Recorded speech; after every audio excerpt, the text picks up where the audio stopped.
Bueno, vamos a hablar unas perlitas, como digo, o tips, como dicen los norteamericanos, acerca de problemas en dermatología. Yo creo que es importante, cuando uno es médico, encasillarse en dos sistemas importantes. El primer sistema es el sistema nervioso central y periférico, ya que de él dependen casi el 86% de todas las enfermedades que padecemos los humanos.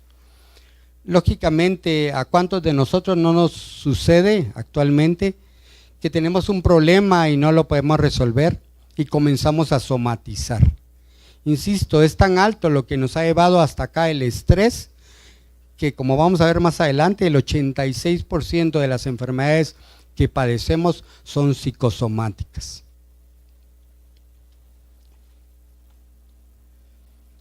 Como les comento, el 86% en un estudio que se hizo en el año 2012 en adolescentes, se comprobó que las enfermedades en general dependían de un factor psicosomático. Hace poco acabo de estar en un congreso, se llama Congreso de las Américas, compartiendo con varios colegas de otros países, y resultó que un médico mexicano comenzó a hablar de esto y resulté yo hasta aplaudiéndole y diciéndole: mira, yo estoy con vos. Realmente la mayoría de las enfermedades que padecemos son psicosomáticas. Los trastornos, bueno, como vemos, las alteraciones en general de enfermedades tienen que ver, insisto, con problemas psicosomáticos. La siguiente. Para centrarnos en esto, debemos de identificar que todas las enfermedades, o por lo menos el 80% de las enfermedades en la piel, comienzan en forma redonda o semirredonda. Y esa es la clave para identificar que una enfermedad es psicosomática. ¿De dónde depende esto? Normalmente,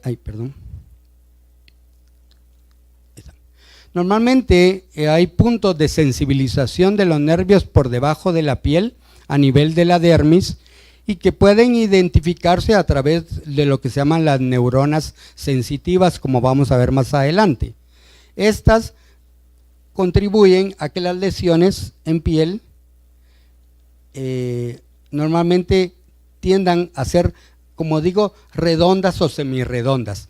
Y todas las enfermedades que vamos a ver a continuación, ustedes observarán que tienen esa característica.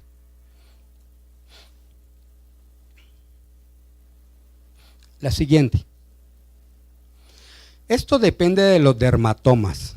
Importante en un estudio de investigación que estábamos haciendo con respecto a las verrugas o a los mezquinos, como llamamos vulgarmente, encontramos que la gran mayoría de las verrugas estaban contribuyendo o comprometían los dermatomos de la piel.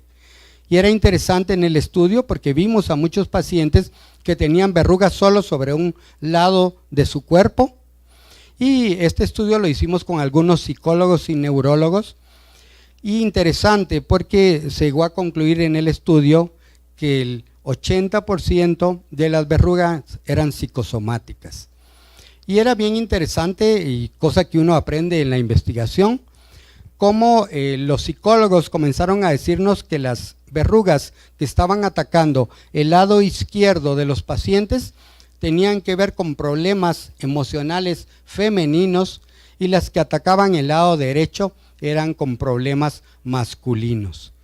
Esto era bien interesante porque cuando se vio la historia emocional, familiar del paciente, totalmente correspondía a lo que habíamos descrito en la investigación. La que sigue. Lógicamente, para entender la piel, tenemos que identificar sus estructuras y tenemos que saber para qué sirve cada una. Todos comprendemos o sabemos que tenemos una capa lipídica que cubre nuestra piel, y que tristemente entre más nos lavamos las manos y más tratamos de utilizar antisépticos, jabones, etcétera, estamos removiendo esa capa lipídica que tiene un pH ácido y sirve para que ninguna bacteria ni microorganismo invada la piel. Segundo, tenemos una capa córnea que tendrá el grosor diferente dependiendo del área de piel que uno investigue. Luego viene una capa epidérmica con sus regiones o capas desde la membrana basal que vemos acá, que es donde nacen todos los corneocitos, hasta llegar a la capa córnea. Y tal vez la estructura más importante que tenemos acá es la capa dérmica, que es la donde se encuentran la mayoría de anexos de la piel, y se encuentra la microcirculación y ante todo las terminaciones nerviosas a través de los corpúsculos nerviosos que invaden la piel. Por eso se sabe actualmente, insisto, que la mayoría de las enfermedades de la piel son psicosomáticas. ¿Las que sí? Primero hablemos acerca de cómo debemos de orientar a nuestros pacientes cuando les brindamos un corticoide. Es triste cómo en la clínica uno le da un corticoide al paciente, le da una muestra o le da una receta de eso y le dice, bueno, aplíqueselo 2-3 veces al día, pero nunca le indica cómo aplicarlo. Y lógicamente los esteroides son delicados de su utilización. A los dermatólogos nos llaman los médicos de los esteroides, porque dice que solo prescribiendo esteroides normalmente en la clínica nos mantenemos. Pero si los prescribimos tenemos que indicarlos adecuadamente. Recordemos que los corticosteroides de alta potencia, dígase un clobetasol, no debe ser utilizado en niños, ni en áreas de genitales, ni en áreas donde haya mucha sudoración. Y podemos ir bajando en cuanto a potencia de esteroides hasta llegar a esteroides como hidrocortisona o dexametasona, que debe ser el arma número 1 de los esteroides utilizada en niños. Esto se le llama las unidades de punta de dedo, que es aproximadamente 500 miligramos del producto, que equivale aproximadamente a un manchado solamente sutil sobre el pulpejo del dedo. ¿La que sigue?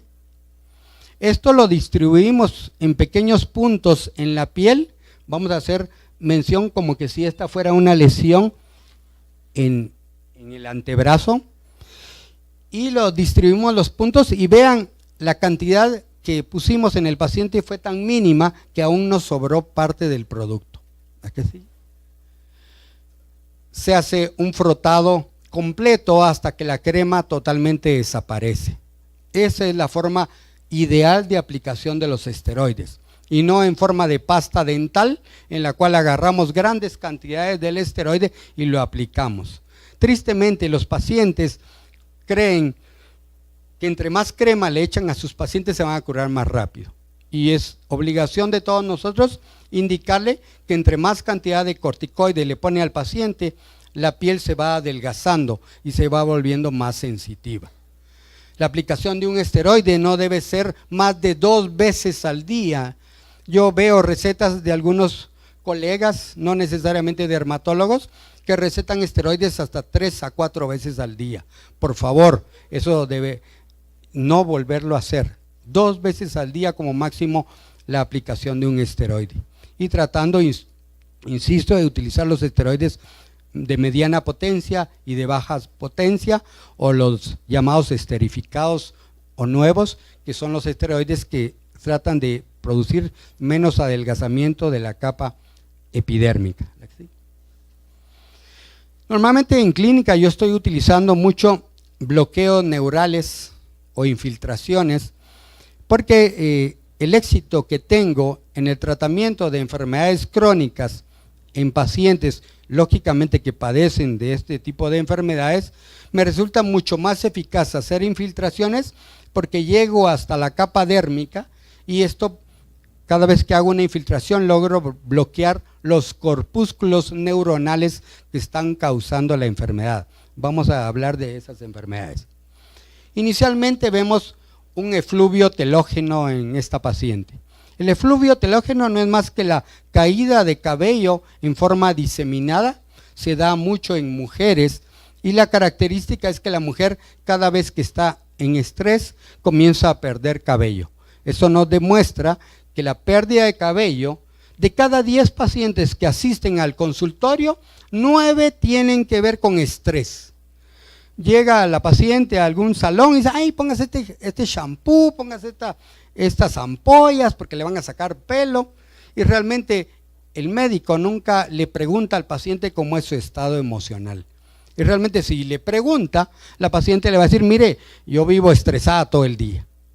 Es bien interesante ver cómo el efluvio telógeno comienza en la parte frontal y poco a poco se va haciendo hacia la parte posterior, hasta el centro, como la pérdida de cabello de nosotros los varones. Estando en ese Congreso de las Américas, estábamos platicando acerca de la calvicie androgénica.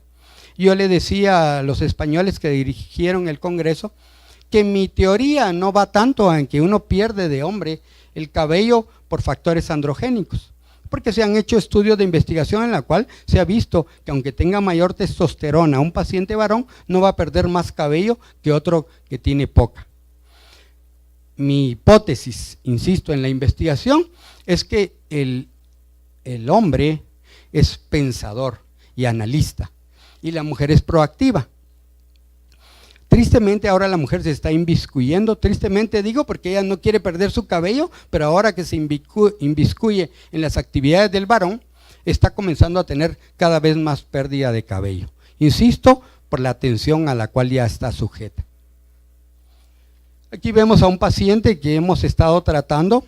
El paciente tuvo una depresión bastante severa por pérdida de un hermano que él quería mucho.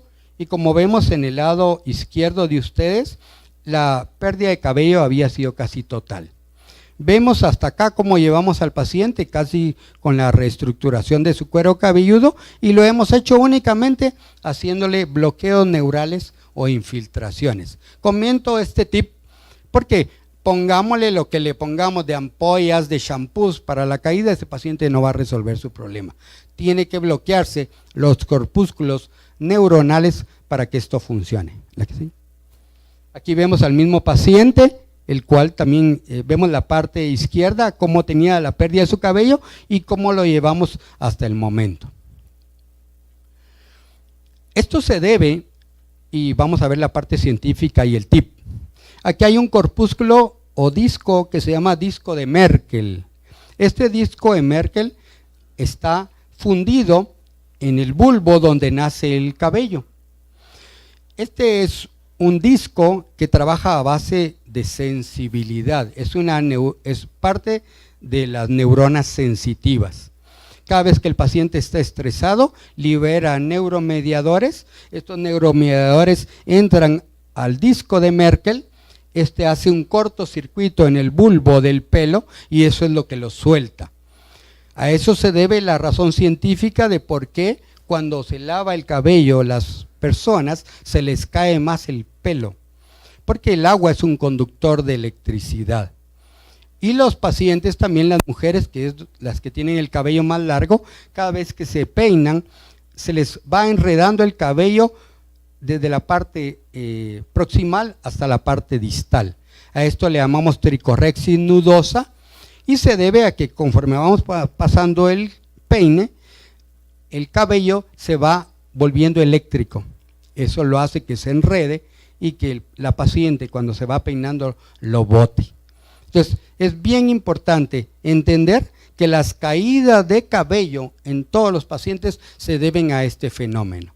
Por favor, no estemos pensando en otra cosa más que es un problema de estrés. Si hay alguna duda, me gustaría que alguien ahí levante y opine, si desean, para que tratemos de hacer un poquito más activa la charla.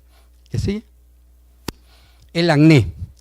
Cada vez que nos enfrentamos a pacientes con acné, como son perlas las que yo quería traerles, por favor, cada vez que vean a un joven, adolescente, que comienza con un acné en la parte frontal, lo primero que piensen es que ese acné es por estrés. Siempre los adolescentes comienzan con un acné en esta porción o en la corona del cabello y el paciente siempre llega, ay, ¿no será que es el desarrollo el que me está haciendo daño y por eso me están saliendo las primeras espinillas o comedones? Que quede claro, insisto, tips o perlitas, esto es por estrés. Esto no es porque comió más chocolates, porque comió más leche, porque el paciente no se lava la cara todos los días, sino porque se incrementa el acné. Y muchos de ustedes que tienen adolescentes en casa van a estar viviendo este fenómeno. Conforme el proceso se va volviendo más crónico, en especial si el paciente sobrepasa la adolescencia y comienza a tener acné, el paciente entra en una depresión severa debido a que él consideraba que en la adolescencia era normal tener acné, pero a estas edades no. Entonces el paciente comienza a tener algunos comedones o espinillas y poco a poco se van tornando barros en el paciente que se van acrecentando. Es lógico que cuando uno entrevista a estos pacientes le dicen, mire, yo no me quiero ni ver al espejo. Cada vez que me miro me deprimo más. Y la depresión se vuelve un círculo vicioso en la cual el paciente libera ciertos neuromediadores que actúan, como vamos a ver más adelante, por favor la siguiente.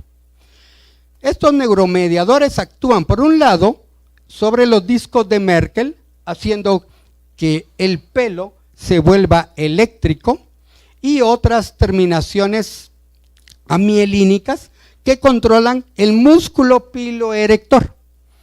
Cada vez que el paciente está ansioso por su acné, la fibra amielínica libera electricidad negativa y el pelo libera electricidad positiva. Cuando se liberan esos neuromediadores y se cargan esas dos estructuras, inmediatamente estas dos se cierran o se comprimen, y eso es lo que hace producir la lesión del comedón, que posteriormente se va a volver un barro o un nódulo.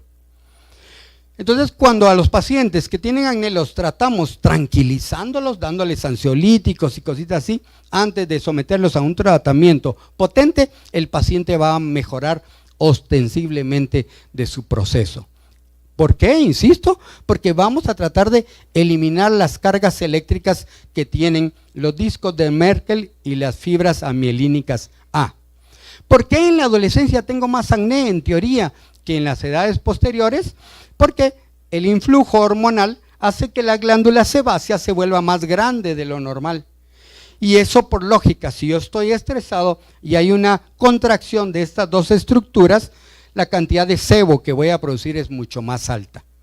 Y los pacientes, insisto, que están ansiosos y muchas veces deprimidos, también tienden a tener glándulas de sebo mucho más grandes, y la característica para poder identificar eso es que el poro es bien grande de los pacientes. Cuando vean a un paciente que tiene el poro muy grande, identifiquen que su glándula de sebo es bastante grande. Aquí vemos dos cosas que nos confunden, que son las cicatrices. Aquí del lado izquierdo de ustedes hay una cicatriz hipertrófica y de este lado hay un queloide. ¿Por qué traje esta diapositivas? Porque normalmente algunas veces después de que hacemos algún tipo de cirugía, especialmente en piel, o los ginecólogos que hacen cesáreas, etcétera, la paciente comienza a tener un engrosamiento de su cicatriz, y este engrosamiento, yo le digo a los pacientes, parece un gusanito que va creciendo, y esto está generando una cicatriz hipertrófica por problemas de cierre a nivel de la piel, pero no es un queloide. Entonces el paciente llega a casa y dice, ay, el ginecólogo y el doctor me dijo que lo que estoy padeciendo es de queloides, y de verdad dice que voy a padecer toda la vida y cada vez que me operen me va a salir un nuevo queloide.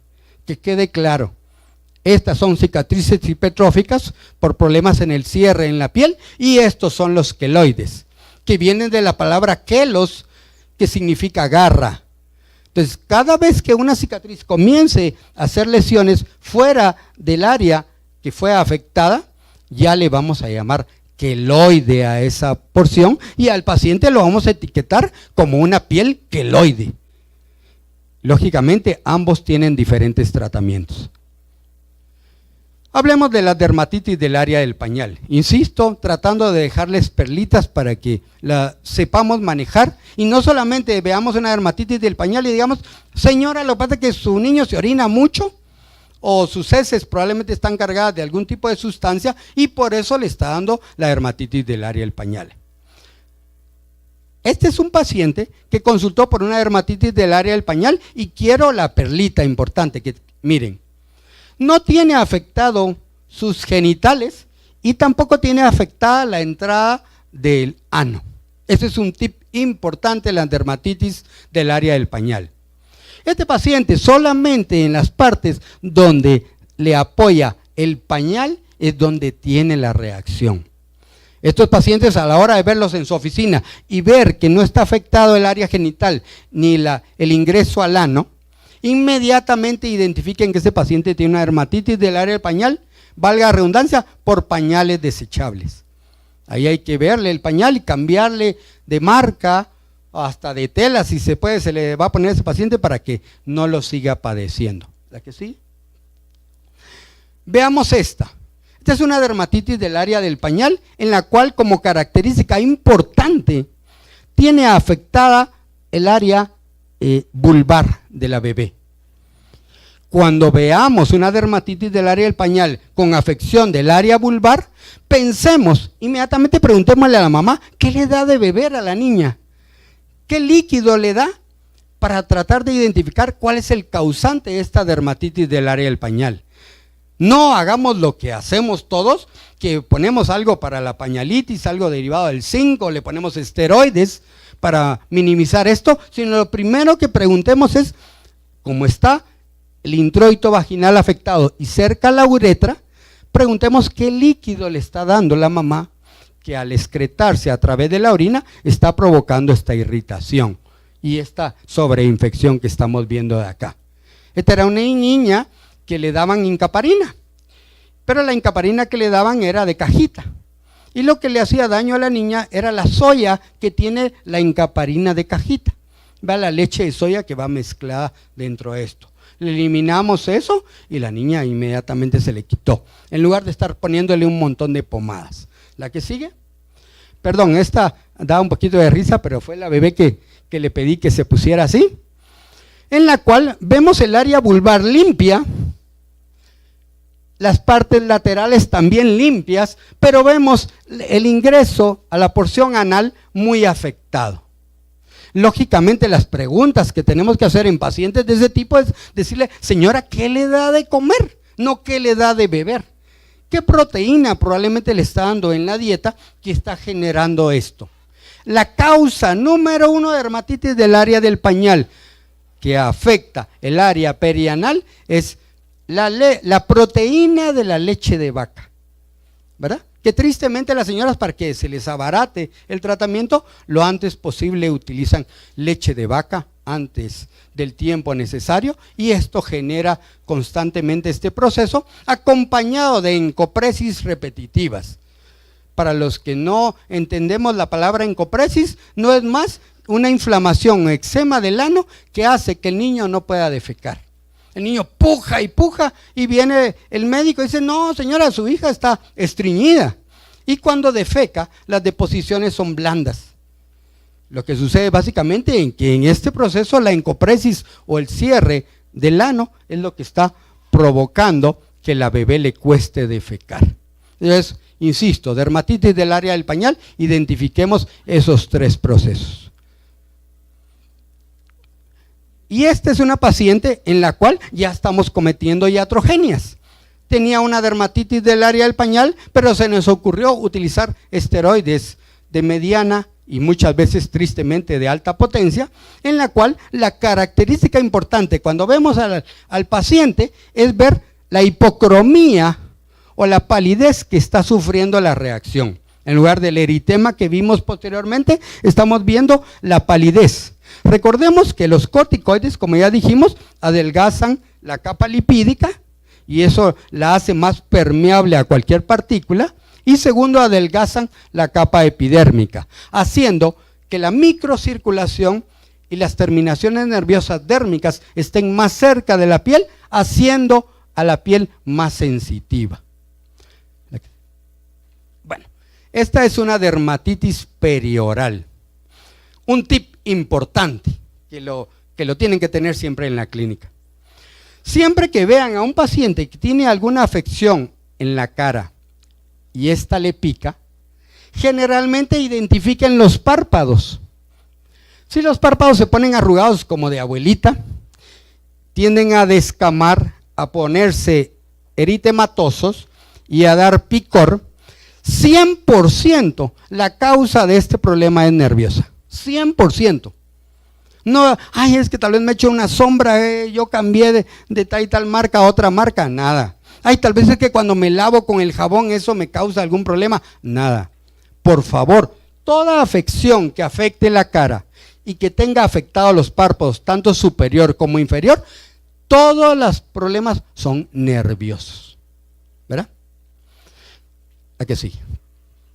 Aquí tenemos una dermatitis de contacto, alérgica, que algunas veces las asociamos a los perfumes, a las cadenas, a los aretes que nos ponemos en estas regiones. Tan es así que recuerdo que mucha gente le llaman empeines y los asocia cuando van a la peluquería o a algún salón a cortarse el cabello, y cuando se lo cortan dice, ay, ahí había algún hongo que me pasaron con esa máquina y por eso me causó ese problema.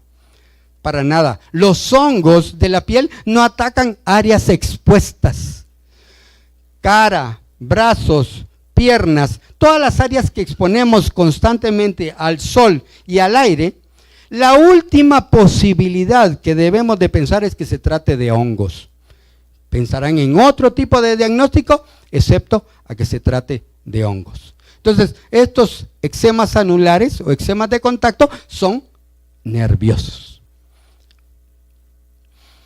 Aquí tenemos la dermatitis del ama de casa, que no son más que reacciones en las palmas de manos, en las cuales la mamá o la persona dice que cada vez que toca detergentes o jabones, le sale esta irritación. Llega con su médico, el médico le dice, por favor use guantes, cuídese, no toque mejor nada en casa, y el pobre esposo se molesta, porque la esposa ya no quiere hacer nada, es mejor hacerlo tú porque a mí todo me da alergia. Realmente cuando vemos este tipo de reacciones, lo primero que debemos de pensar es que se trate de eczemas disidróticos. Estos eczemas disidróticos vienen de la palabra eczema, que es irritación o picazón, y disidrótico de la falta de hidratación en estas áreas. Volviendo, esto es nervioso, ¿verdad? A la paciente le damos un tranquilizante, le damos humectantes derivados de urea a esta paciente, le aseguramos que el detergente y todo lo que va a usar no le va a causar el problema. Nos metemos un poquito quizás en su vida para ver qué es lo que la está preocupando. Normalmente un tip bien importante de psicodermatosis es que la causa número 1 que genera psicodermatosis o enfermedades psicosomáticas es la familia. Siempre esposo, hijos o un familiar cercano es el que está causando esto. La paciente tenía problemas con su esposo y eso era lo que generaba el aumento de carga eléctrica sobre sus manos, y cada vez que tocaba agua, que es un conductor eléctrico, más tocaba detergentes o jabones desgrasantes que llevan metales, hacía un cortocircuito sobre la piel, y esto es lo que genera este eczema disidrótico. ¿A que sí? El eritema polimorfo lumínico. En el interior del país vemos mucho este tipo de entidades, en las cuales los pacientes se rascan tan severamente que se sangran y dejan sus ropas sangrantes. Esto tiene que ver con un daño del disco de Merkel y que tiene que ver con la unidad pilosebácea.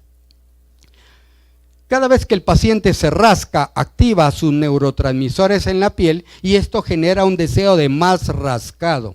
Es un tipo de automutilación. Él se quiere hacer daño inconscientemente para que los demás lo vean. Ay, sí, doctor, pero yo cada vez que estoy bajo el sol, fíjese que me da. Porque recordemos que los discos de Merkel liberan electricidad.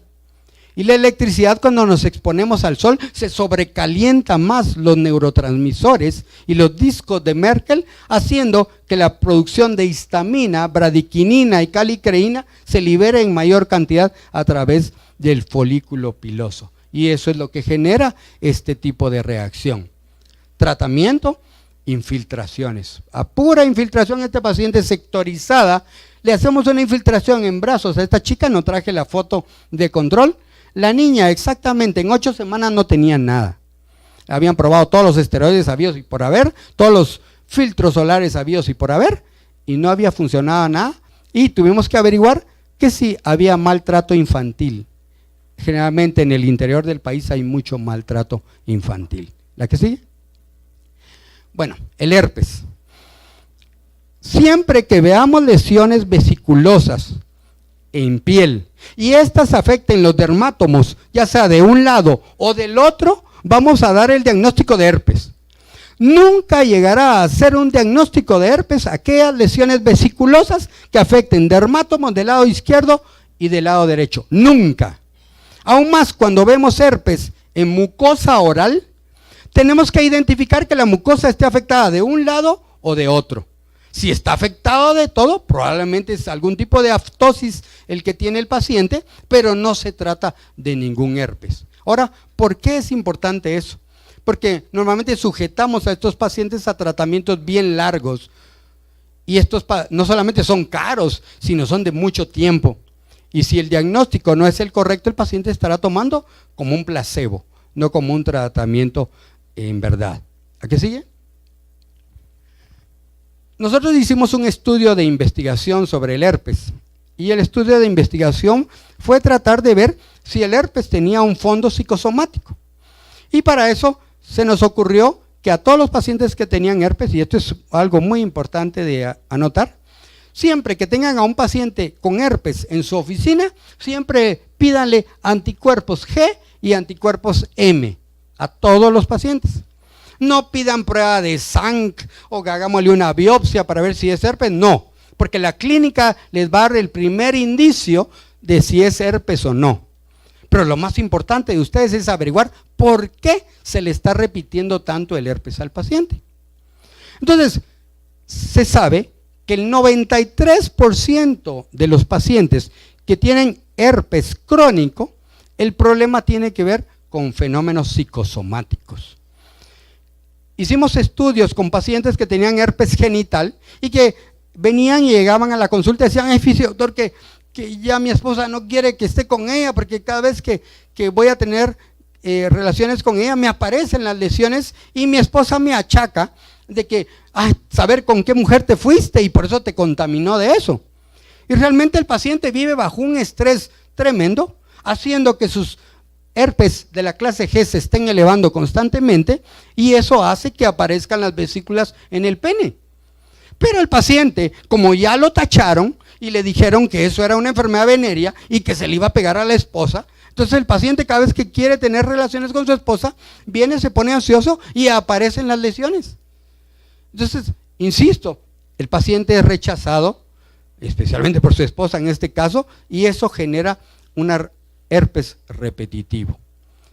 Ahora, ¿qué fue el estudio? El estudio era tratar de identificar que cuando teníamos un herpes de la clase G positivo y un herpes de la clase M negativo, significa que el paciente no padece la enfermedad de herpes per se.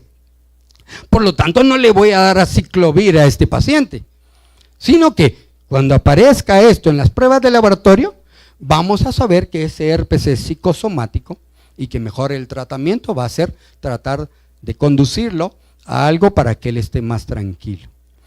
Este estudio nació de un señor que llegó hasta llorando a la clínica porque la esposa lo echó de la casa y él me juró, ahí sí que, y lo creí que era real, porque él lloró y dijo, doctor, yo nunca tuve nada que ver con ninguna mujer.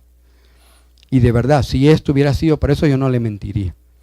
Y de eso nació la investigación. Y descubrimos que el paciente tenía problemas bastante fuertes económicos y esa era la causa de su herpes. Entonces, por favor, esto es bien importante. La prueba más importante en identificar origen de herpes son estas dos, herpes IgM y IgG. Bueno, aquí tenemos una fitofotodermatitis que son producidas por algunas plantas, especialmente los cítricos. Es bien importante cuando llega el paciente a la clínica que nos hace ver manchas, que el paciente dice, mire, yo fui a la playa y ahora que regresé estoy todo manchado.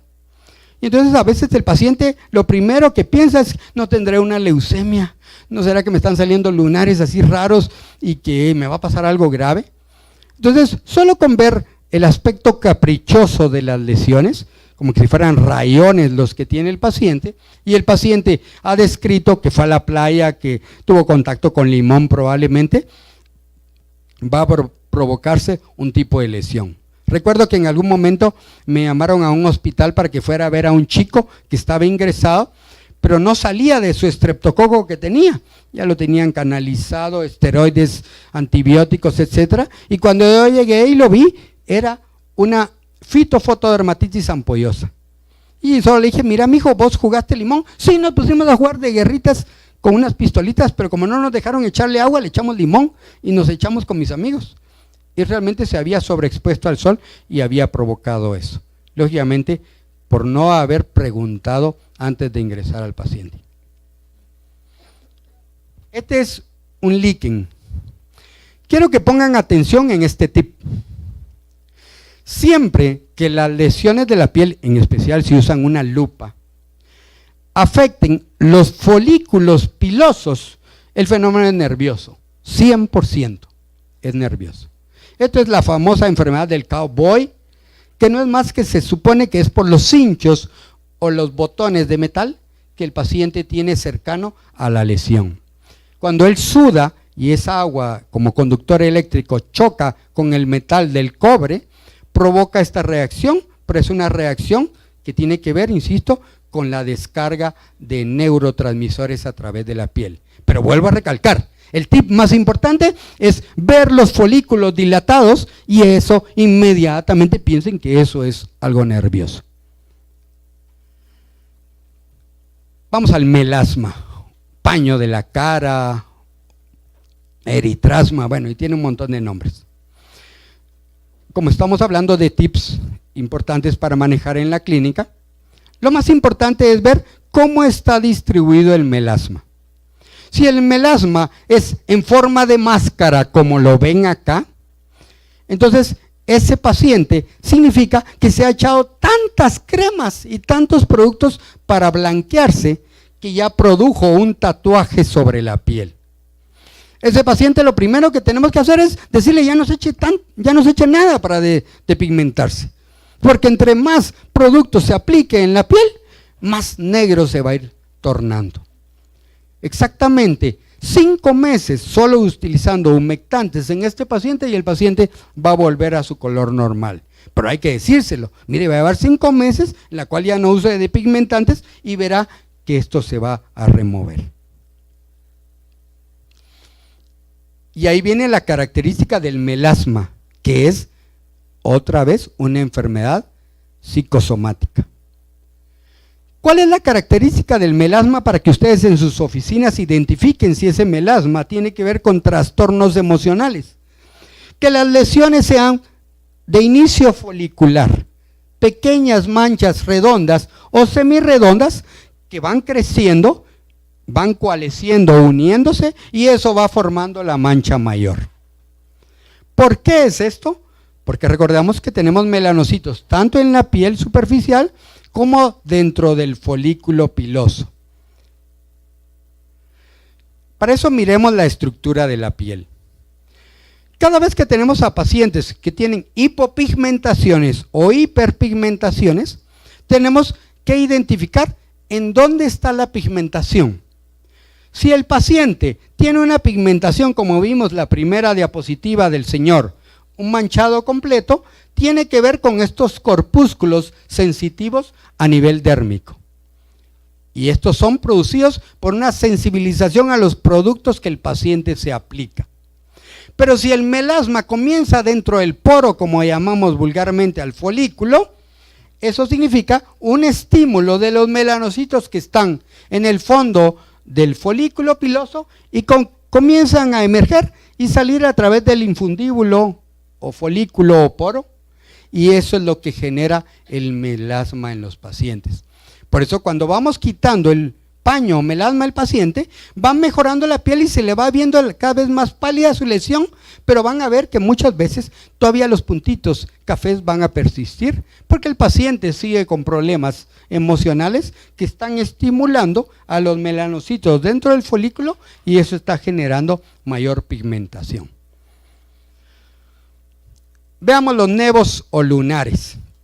Siempre que estamos viendo lunares, llega la gente, ay doctor, míreme mis lunares, a ver si no son cancerosos, ¿verdad?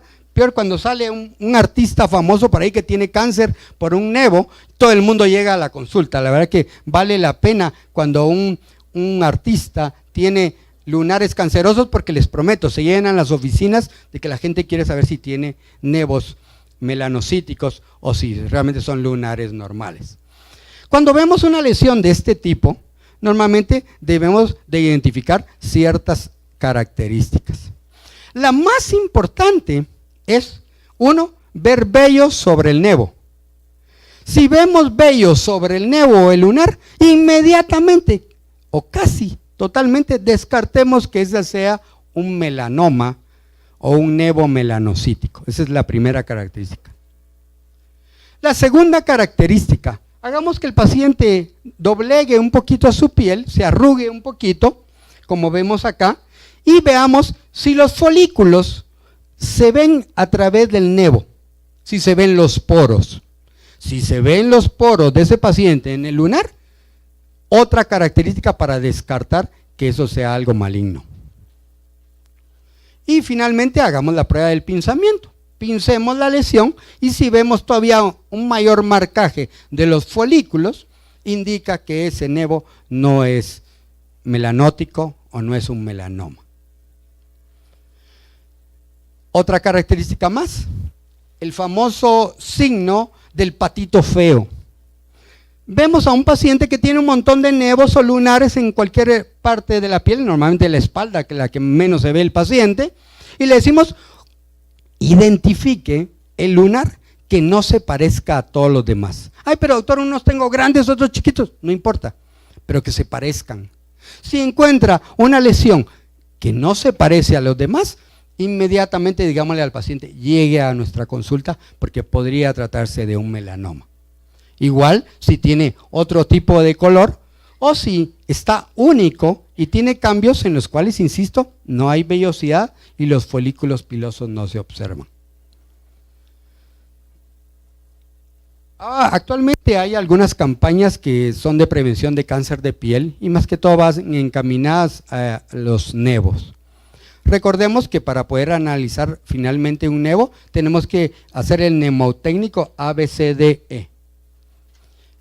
Y este mnemotécnico es bien importante porque vamos parte por parte. Bueno, asimetría. Veamos si está asimétrico o es simétrico el lunar. B, si los bordes son irregulares o muy regulares. C, si el color es diferente a los demás nevos. En especial si el color diverge o es diferente de la parte central de la parte periférica. D, el diámetro. Si tiene menos de 6 milímetros de diámetro, probablemente es benigno, y si tiene más de 6 milímetros de diámetro, es maligno. Y finalmente, E, la evolución. ¿Qué cambio ha tenido durante el tiempo ese nevo o ese lunar? Bueno, aquí tenemos una característica bien importante que vemos en chicos, especialmente cuando están entrando a la preadolescencia o adolescencia y que se exponen mucho al sol o hacen mucho ejercicio. La pitiriasis alba. Son manchas blancas que tristemente todos decimos, ay, son producidas porque le falta hierro. Señora, cómprele un multivitamínico porque eso le va a funcionar. No, porque se hace ver otra vez la estructura que les dije del TIP. Vean los folículos pilosos, cómo se observan. La famosa piel de gallina. Si hay una piel de gallina en cualquier estructura o enfermedad de la piel, para ser exactos, piensen que el fenómeno es psicosomático. Aquí un tranquilizante, darle al paciente, darle una vitamina para los nervios, el paciente va a mejorar y un humectante y se le quita. No es necesario darle multivitaminas o señora, mire, tal vez le hace falta hierro y le vamos a dar hierro por 6 meses. No, siempre insisto, fijarse en cómo está el folículo o el infundíbulo. La psoriasis, la enfermedad de dolor de cabeza para todo el mundo. Realmente estamos tratando de investigar en psoriasis y el primer tip que tenemos es que la psoriasis comienza a través de los folículos pilosos, lo cual indica que 100 a 1 la mayoría de pacientes que padecen de psoriasis, su fenómeno es psicosomático. Lógicamente, cuando el proceso ya se vuelve con estas grandes costras, el paciente cada vez se deprime más. Problema social. El paciente ya no sale, ya no quiere ir a bañarse, ya no quiere ir a ningún lugar, porque lógicamente no quiere que lo identifiquen. Esto lógicamente se debe a fenómenos que tienen que ver, insisto, con el folículo piloso.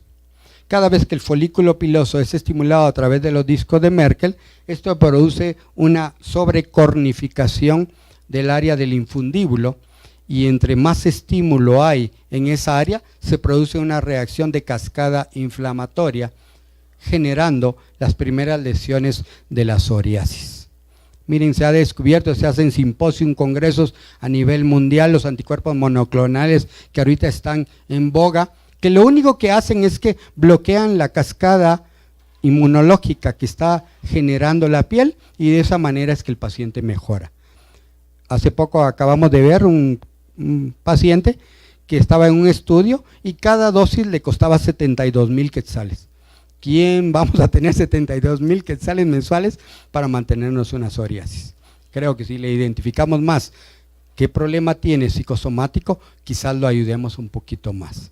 En mi experiencia, no es que haya conseguido el éxito, pero un buen porcentaje de mis pacientes están controlados de su psoriasis, yendo hacia el fondo psicosomático. Bueno, tenemos la sarcoptiosis. ¿Por qué traje la sarcoptiosis? Porque es una enfermedad que vemos muy comúnmente, y segundo, que mal diagnosticamos. La sarcoptiosis en niños muy pequeños, especialmente aquellos niños por abajo de 2 años, siempre va a afectar de la cabeza hasta los pies. Normalmente va a haber otro individuo en la familia que está siendo afectado.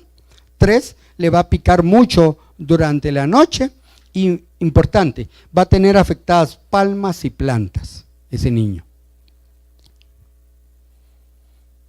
Y este es el tip más importante de la sarcoptiosis, el más importante. Se dice que el paciente que se le diagnostica sarcoptiosis y no tiene afectados los genitales, no es sarcoptiosis, ¿verdad? O sea, ustedes cuando piensen que tienen a un paciente con sarcoptiosis, vayan a sus genitales y revísenlos. Con 1 o 2, 3 lesiones que tenga, ya digan, es sarcoptiosis. No lo duden, ni siquiera un poco, ¿ya? Entonces, no lleguen a aquellos pacientes que tienen un montón de ronchas por todos lados y que no tienen afectados los genitales y dicen, yo creo que tiene sarna este paciente. No, porque el tip más importante, insisto, es ver afectados los genitales. Esta es la clave del diagnóstico. Las urticarias. Tristemente, las urticarias en niños muy chicos siempre se deben a intoxicaciones medicamentosas, alimenticias, ¿verdad? Y en los adultos, insisto, el fenómeno psicosomático juega un papel importante, en especial cuando el paciente se asocia a una urticaria y a angioedema. Cada vez que vean a un paciente que tiene urticaria y tiene angioedema o deformados labios, ojos, lo que quieran, siempre el paciente es su componente psicosomático. Esa es la clave para saber cómo tratar a una urticaria. ¿Tiene angioedema? ¿Es psicosomático? ¿No tiene angioedema? Busquemos el causante que está generando la urticaria. Prurigo por insecto. Les voy a dar el tip que les daba yo a los alumnos de dermatología informándoles de esto. Les decía, miren mucha, siempre que vean a un chico que dice que lo está picando los insectos y siempre esa picadura deje mancha o cicatriz, descarten totalmente el diagnóstico de prurigo por insecto. Ese es el tip. Ven lesiones en áreas expuestas que la mamá dice, ay, fíjate cómo lo pican las pulgas y los zancudos. Y insisto, esto está dejando mancha y cicatriz, descarten totalmente eso y piensen más en que se trata de una urticaria papular pigmentosa, producida por alimentos, y el alimento número 1 que produce la urticaria papular pigmentosa es el gluten o las harinas, ¿verdad? Ya vamos a terminar. Bueno, las famosas verrugas o mezquinos. Causa psicosomática, en especial si está afectando las áreas cercanas a las uñas o las partes cercanas a los pulpejos. Cada vez que vean un chico con unas verrugas de este tipo y tenga afectado esas regiones, especialmente aquellas verrugas subunguiales, tiene que ver con factores psicosomáticos. Este caso, por ejemplo, de este chico, costó tomarle la foto porque él tenía miedo, porque me decía, es que tú me vas a quemar y yo no te enseño mis manos. No, no te voy a hacer nada. No, todos los doctores cuando llego agarran una cosa, un líquido y me queman. No lo voy a hacer, enséñamelos. le vi sus manos al chico, traumado de tanta quemadura que le habían hecho. Y cuando averiguamos un poquito acerca de la relación familiar, papá se había ido a Estados Unidos y los había dejado a mamá y a él acá. ¿Verdad? No pudimos resolver, mandar a traer al papá como lo hace el Banco Industrial, pero realmente tratamos de tener un apoyo con una psicóloga, con este chico. Le dimos unas cremitas así como tipo placebo y les digo, el paciente exactamente en 6 semanas no tenía ni un mezquino. Por eso no es porque yo me eche mi publicidad de alguien ahí. Cada vez que llegan chicos con verrugas a la clínica dicen, doctor, yo vengo porque dice que usted no quema los mezquinos a los niños. Y yo digo, no se los quito, no se los quemo, solo trato el factor psicosomático del chico. Le doy algo, algún queratolítico, le trato de dejar un poquito de urea, pero trato la parte afectiva y el paciente se mejora. Hay un estudio que se hizo en el Hospital General donde por hipnosis le quitaban las verrugas a los niños, ¿verdad? Lo cual indica que esto se puede quitar tratando el fenómeno psicosomático. Y lo más importante, que no se transmiten, ¿verdad? Perdónenme la mala expresión, es tonto que ahorita algún médico venga y vea a un paciente con verrugas y le diga, mire, por favor no toque a nadie porque se le pegan, se le van a pegar a los demás. Esto no se transmite, no se contagia. Bueno, ¿cuál es la razón por qué no se contagia? Porque la verruga nace normalmente los pacientes comienzan a tocar tierra o polvo o algo de ese tipo. La partícula que lleva metales logra penetrar a través del infundíbulo del poro. Este llega a través ya sea de la glándula sudorípara o de la unidad pilosebácea, penetra acá, y esto reacciona inmediatamente con los divertículos de Merkel, si es a nivel infundibular y si es a nivel de la glándula sudorípara, trabaja sobre los corpúsculos de Meissner, ¿verdad? Entonces, cada vez que el paciente se toca la verruga y la comprime, la partícula metálica que está aquí choca contra el corpúsculo y eso genera un cortocircuito sobre las capas epidérmicas, formando un aumento de la cornificación de esa área y por eso es que las verrugas comienzan a crecer y a volverse callosas. El paciente dice, ay no, dicen que no me rasque porque se me van a transmitir. El paciente mismo cuando se rasca estimula otros corpúsculos y comienza a emerger la misma reacción. Insisto, por eso es que no se transmiten.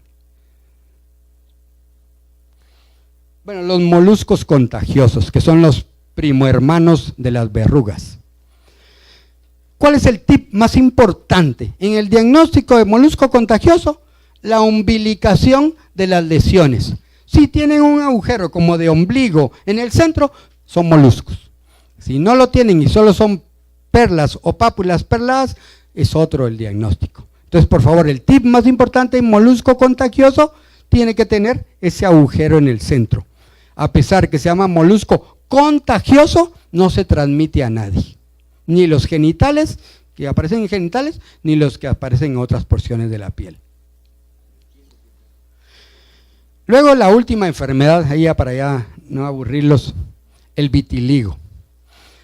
En contraposición con el melasma, se cree que el melasma puede ser producido por una liberación alta de serotonina, ¿ya? Y eso es lo que produce la hiperpigmentación o la hiperestimulación del melanocito. Pero en el vitiligo, como vamos a ver más adelante, ante todo lo más importante es ver la lesión semirredonda. Esa es la característica clásica de inicio del vitiligo y que nos dice que este vitiligo es neurogénico, en especial en este chico que aparecía a la mitad derecha de su cuerpo. Insisto, solo mitad derecha, mira, tenés problemas con tu papá, con tus hermanos, cabal, papá probablemente lo ha dejado o tiene problemas con su señor padre. ¿Cuándo sabemos que un vitiligo está repigmentando y ya está volviendo a la normalidad? Cuando vemos que dentro de las lesiones blancas están apareciendo islotes, 1, y 2, cuando vemos que la piel se torna de color rosado. Ni bien un paciente con vitiligo que estamos manejando tenga esas dos características, significa que el vitiligo ya viene en retroceso. Esto, insisto, tiene que ver también a nivel de los divertículos de Merkel, y yo creo que tenemos una diapositiva final, en la cual las neuronas distales o las dendritas distales que están en la piel están generando un estímulo sobre el melanocito. Así como dijimos que en el melasma o en el paño es la serotonina la encargada de esa hiperestimulación, en el vitiligo tiene que ver la norepinefrina, que es un vasoconstrictor potente, y eso, al quitarle la circulación al melanocito, este comienza a dejar de producir melanina, aunque no la produce, sino la almacena, que quede claro, porque la melanina es un neurotransmisor, donde se produce el precursor de la melanina en el cerebro. Por eso es que se cree que estas enfermedades, insisto, son psicosomáticas. Y gracias, perdón, para la primera charla, y disculpen por el atraso, y si preguntan, pues no van a preguntar nada difícil. Gracias.